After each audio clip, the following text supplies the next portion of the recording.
So I did a takeoff on Eddie Murphy's takeoff on Mr. Rogers. So I would come out there and I would do a bedtime story, but it was a book that had blank pages. I would ask the audience, "You want to hear a bedtime story, boys and girls?" And I would tell them to yell out. So I mean, the beauty of it is people thought, "Wow, he thought of this on the cuff." But the true thing was, people yell out the same bedtime story.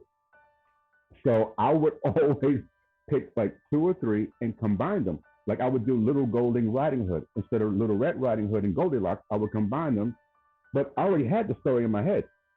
So after doing it a couple of times, I said, no matter what they yell out, I'm going to do the ones I have picked already. It just combine them, and people said, "Wow, that's amazing." I said, "No, I did the same thing last week. You just wasn't here." So I would do that, and then somebody came to me and said, "Man, you should be a stand-up comic. You're quick.